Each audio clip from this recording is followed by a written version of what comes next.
What's up, people? We're back in the shop. Everybody left.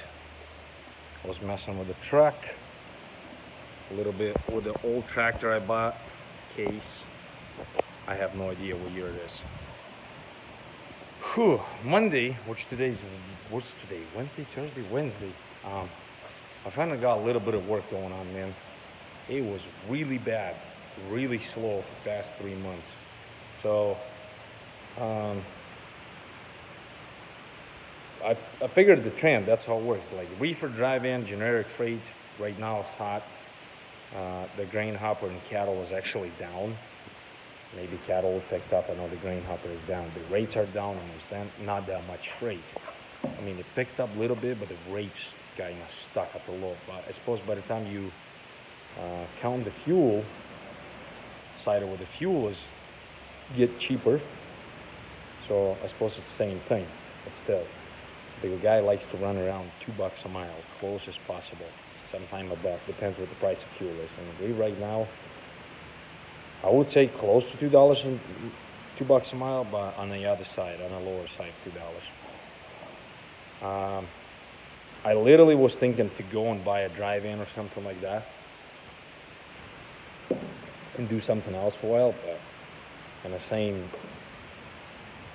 time, I'm thinking if I'm going to buy another trailer, that's one more payment.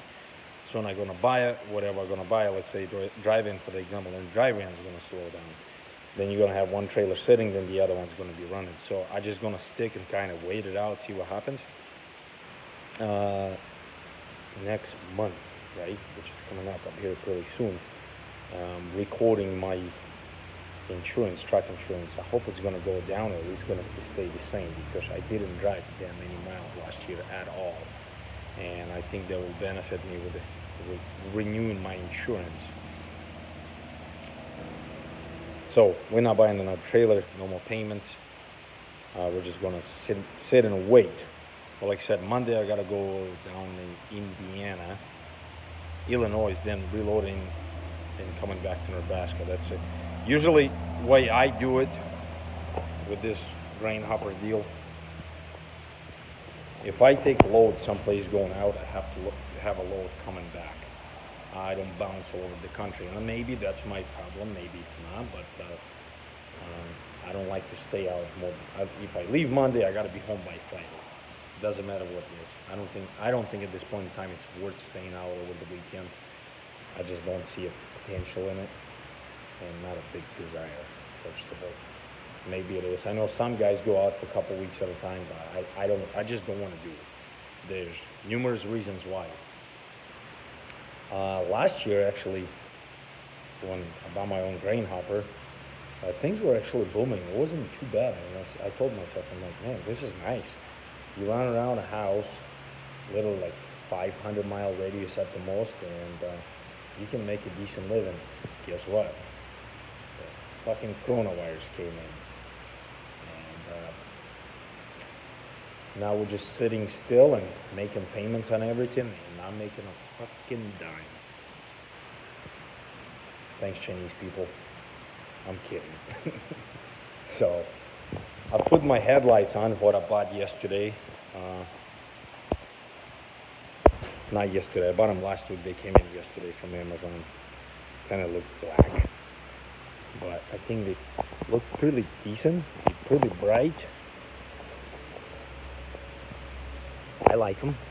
And I put my turbo blanket on. I'll try to guys show you what I meant by turbo blanket, why I ended up replacing it. It's all tore up, falling apart.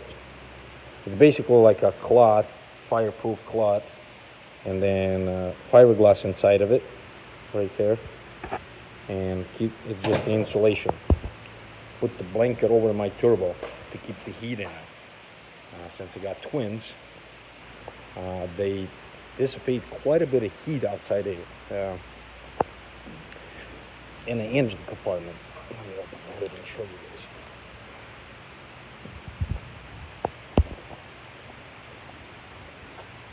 Low side, high side, I think that's how they go. Yeah, smaller and bigger one.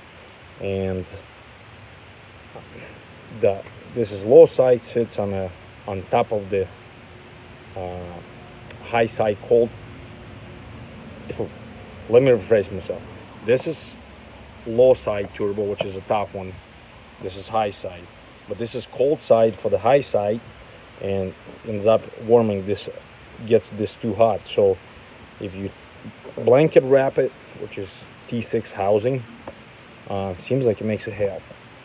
Helps a lot. And I wrap my outlet from a low side to the high side, so it dissipates less heat to the coolant reservoir, which is right there. So you have this clusterfuck of heat right here. Reason they did is emissions. Caterpillar did, and since 2004, I believe so. And you could get rid of it, put a single turbo on it, but I have no problem with this one. But the twin turbo cats, they known. I forgot the, what do they call that? If you do your oil analysis on a twin turbo cat, they have very high sodium, calcium. I don't remember exactly what it is. The problem is, if you don't let them cool down for extended period of time before you shut them down, they will sit right here and return lines and pressure side and in the housing, and they will cook the oil. And you kind of helping with this blankets to keep the heat out of the exhaust instead of dissipating all over the place. That's why I'm wrapping them. I don't know if it makes sense to somebody, but it does to me. Every truck I own, twin or single, I always put the turbo blanket on the turbo.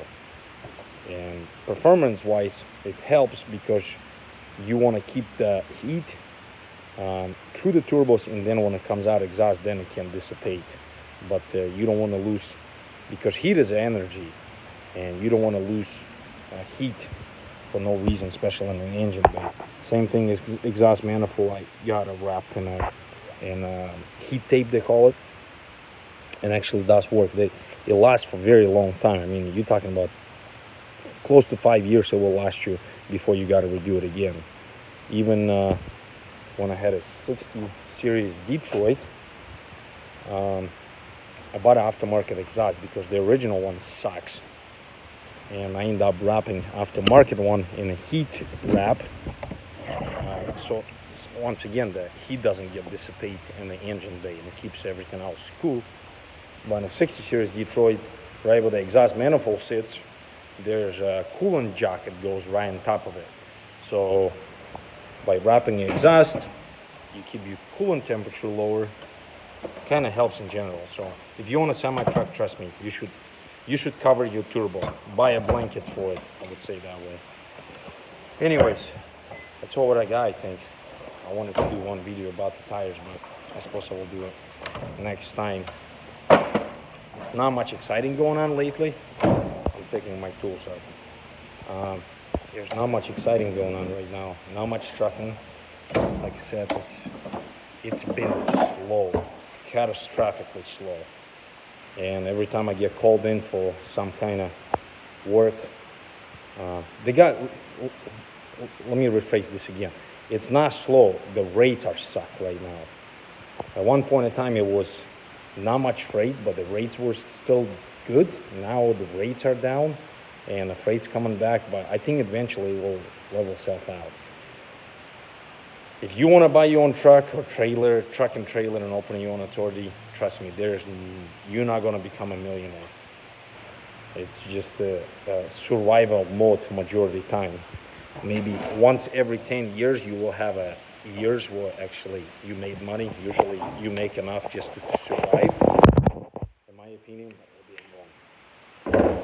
So, but I didn't really look much for work. Suppose the guy could go around and hustle a little bit and make some phone calls and find some work to do. I didn't do that. I usually rely on the sources when they call me, and then I go.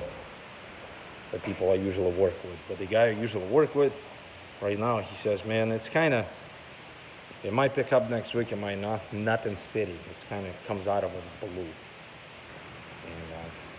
And it needs to turn around. I don't wish it ain't worth having this freaking thing. It would have to be sold to give to somebody else who can find more work than me. Anyways, thanks for watching all. I'm gonna close the hood, wash my hands, and going home.